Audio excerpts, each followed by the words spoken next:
Assalamualaikum warahmatullahi wabarakatuh. Kembali lagi bersama saya di YouTube channel official Mekanik Bosok. Pada kesempatan kali ini kita akan membahas kenapa sih karbu PWK ini selalu boros atau kebasahan.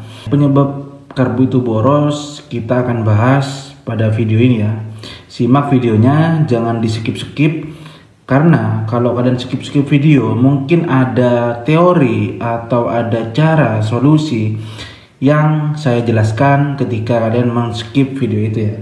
Dan juga jangan lupa kalian untuk bantu subscribe dan like-nya ya guys.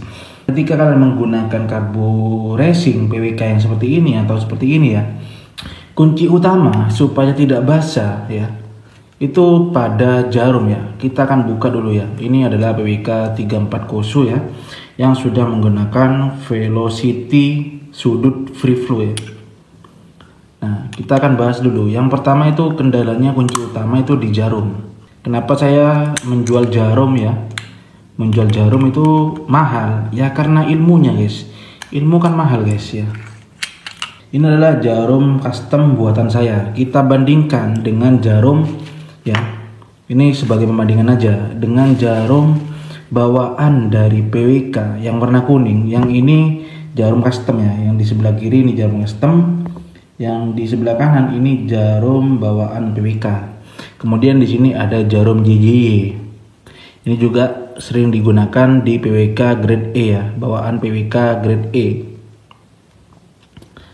Nah, ini kalian bisa lihat profilnya guys ya.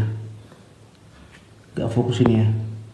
Intinya pada jarum custom itu sedikit lebih gemuk. Kenapa sedikit lebih gemuk?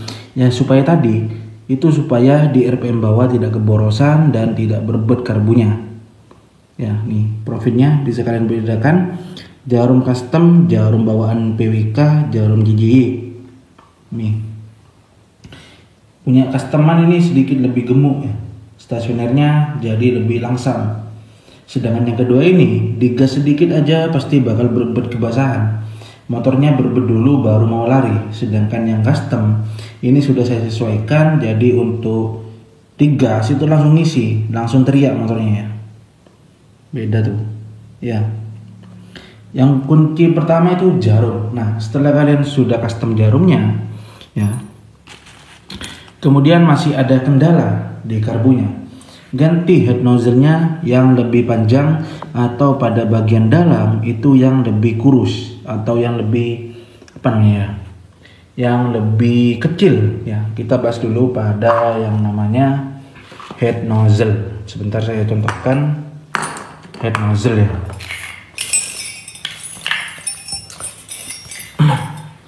Intinya pada bagian dalam itu head nozzle itu kecil guys ya. Itu kan banyak macamnya yang namanya head nozzle ya. Nah ini saya contohkan head nozzle ini. Nah pada bagian dalam ini kalian pilih yang kecil, atau ketika dipakai di jarum itu terasa seret ya, tapi tidak seret-seret amat atau ceket ya. Kalau ceket nanti itu gasnya bisa meninggi sendiri atau gasnya lambat turun kalau ceket ya. Intinya ini tidak ada speleng dan ada celah sedikit aja guys ya, antara jarum sama head nozzle. Dan pakai head nozzle yang panjang seperti ini. Nah langkah selanjutnya setting pilot jet main jet. Nah setting pilot jet main jet itu juga ada ukuran-ukurannya ya. Kalian bisa lihat video saya sebelumnya di beranda saya ya. Itu saya sering juga sudah saya jelaskan tentang ciri-ciri pilot jet yang kebesaran, yang kekecilan ya. Nah setelah kalian sudah selesai setting semuanya ya, dicoba ya sampai di gas meninggi, gas paling RPM tertinggi atau di gaspol. Jika tidak ada kendala, sudah dipastikan kalian itu karbunya sudah pas. Kemudian cek warna busi ya. Cek warna busi, kalau sudah merah bata sudah oke. Tapi kalau untuk buat harian merah bata itu udah cukup. Nah tetapi kalau buat balap-balapan, trek-trekan merah bata itu bisa dipastikan nanti bakal ngok ya guys ya. Kenapa? Karena itu setelan untuk harian, setelan irit dipakai harian. Kalau kalian mau tanpa ngok, perbesar aja yang namanya pilot jet. Biasanya itu kalau udah merah bata Pilojet 40, kalian bisa pakai ukuran 42 ya. Pastinya nanti di busi itu ada warna sedikit hitam bercampur merah bata. Itu baru settingan untuk trek-trekan atau balap-balapan ya. Kemudian masalah ngop. Masalah ngop ya gampang, itu karena di RPM bawah itu kekurangan bahan bakar ya. Nah, biasanya kalian kan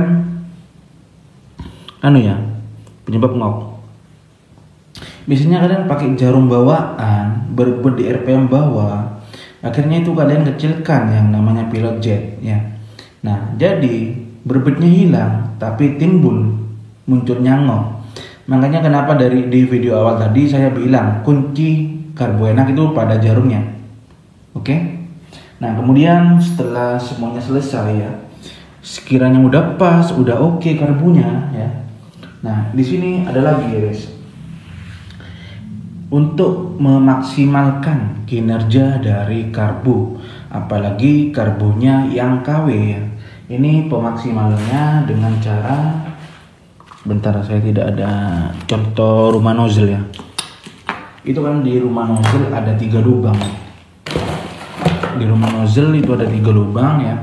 3 lubang itu tadi ada saling berhubungan dari air jet ya, bypass, pilot jet outlet, itu saling berhubungan. Itu maksud video tadi ya, itu ketiga lubang ini guys.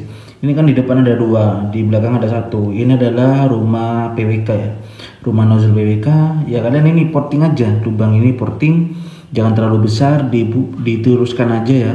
Sama lubang ini juga diteruskan, sama lubang ini diteruskan. Itu fungsinya sebagai untuk memaksimalkan kinerja dari karbu, apalagi kalian kalau memakai yang namanya karbu KW. Kemudian langkah selanjutnya supaya lebih maksimal lagi ya, pada head nozzle ya, head nozzle apapun, kalian tiruskan atau tipiskan di bagian luar ini.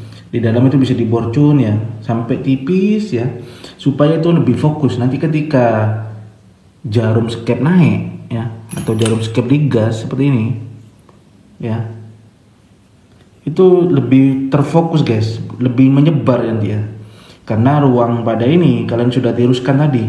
Tambah oke, kalian bisa tambahkan yang namanya velocity. Nah, kalau mau lebih maksimal lagi bisa kalian tambahkan velocity ya, supaya gas speed yang akan dihasilkan, yang akan dihisap sama karbu itu lebih fokus ke tengah ya. Jadi lebih fokus saja, enak ini ya. Oke, itu aja yang bisa dapat saya sampaikan. Kurang lebihnya mohon maaf. Assalamualaikum warahmatullahi wabarakatuh.